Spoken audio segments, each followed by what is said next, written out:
నమస్తే welcome to మీ TV news. TIDCO ఇళ్లపై జగన్ ఉక్కుపాదం మోపడానికి తాడికొండ నియోజకవర్గ శాసనసభ్యులు తెనాలి శ్రావణ్ కుమార్ అసెంబ్లీలో అన్నారు.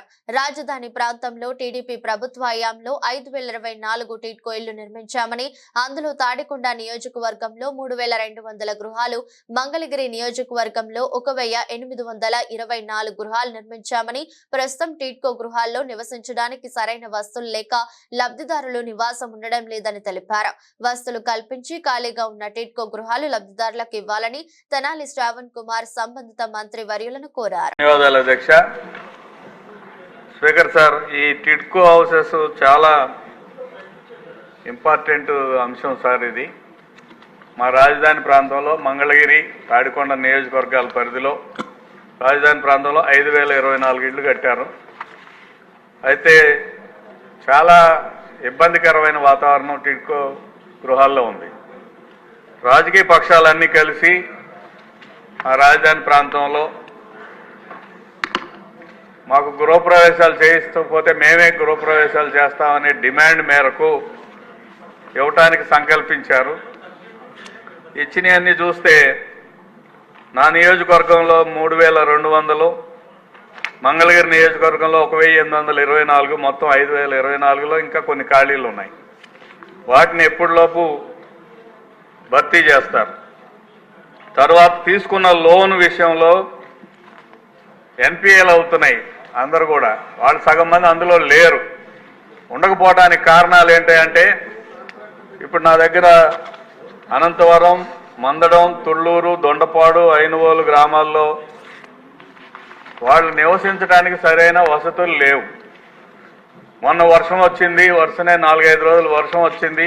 ఆ వర్షం వచ్చిన సందర్భంలో అప్రోచ్ రోడ్డు లేకపోతే, ఎక్కడో కాదు అధ్యక్ష, సీడ్ యాక్సిస్ రోడ్డు పక్కన ఉన్న మందరానికి కేటాయించిన విలేజ్లు, దొండపాడు గ్రామానికి సంబంధించిన విలేజ్ల్లో అప్రోచ్ రోడ్డు లేకపోతే స్థానికంగా ఉన్న రైతాంగ సోదరులు వాళ్ళంతటి వాళ్ళే రోడ్డు వేసుకున్నారు. తర్వాత అనంతవరంలో డ్రైనేజ్ ప్రాబ్లం వస్తే ఏం చేయాలో అర్థం కావట్లా. ఈ డబ్బులు వాళ్ళ పూర్తిగా నివాసానికి యోగ్యంగా లేకపోకుండా కూడా మేము ఇక్కడ యాజిటేషన్ చేస్తున్నామనే ఉద్దేశంతో హ్యాండ్ ఓవర్ చేశారు. హ్యాండ్ ఓవర్ చేసిన తర్వాత మంచినీళ్ళు ఇద్దామని, సరైన మంచినీటి సౌకర్యం కల్పిద్దామని కానీ, అంతమంది నివాసం ఉంటున్న వాళ్ళ యొక్క డ్రైనేజీకి సంబంధించిన అంశాలు కానీ అవేవి కూడా సాల్వ్ కాలేదు. తర్వాత ఎప్పుడైతే ఈ ఇళ్ళు ఇస్తా అన్నారో వాళ్ళు 300 చదరపు గజాల వరకు ఉన్న వాళ్ళకి డబ్బులు ₹1 రిజిస్టర్ చేస్తామన్నారు. ఈరోజు కూడా రిజిస్టర్ చేశారు, కానీ వాళ్ళ దగ్గర నుంచి బ్యాంకు నోటీసు, వారికి బ్యాంకు నోటీసులు వస్తున్నాయి.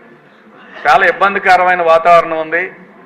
అదే కాకుండా మిగిలిన ఫెసిలిటీస్ ఏదైతే ఉందో 300-400 మంది ఒక్కొక్క చోట, ఒక్క నిమిషం సార్, చాలా ఇంపార్టెంట్. రాజధానిలో ఇంపార్టెంట్ అయితే వేరే కూర్చుని వేయాలి సార్. 448 తుళ్ళూరులో ఉన్నాయి, అనంతవరం, ఇవన్నీ కలిపితే 3200 మంది నివాసం ఉన్న చోట వాళ్ళందరూ పనికి ఎక్కడికి వెళ్ళాలి, వాళ్ళ పిల్లలు వెళ్ళాలంటే స్కూల్కి ఎంత దూరం అవుతుంది, అంగన్వాడీ సెంటర్ ఎక్కడ, రేషన్ షాప్ ఎక్కడ, ఇవన్నీ కూడా చాలా ఇబ్బందులు ఉన్నాయి.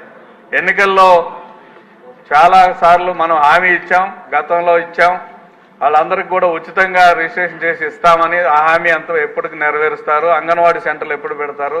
మినిమం ఫెసిలిటీస్ ఎప్పుడు ఇస్తారు?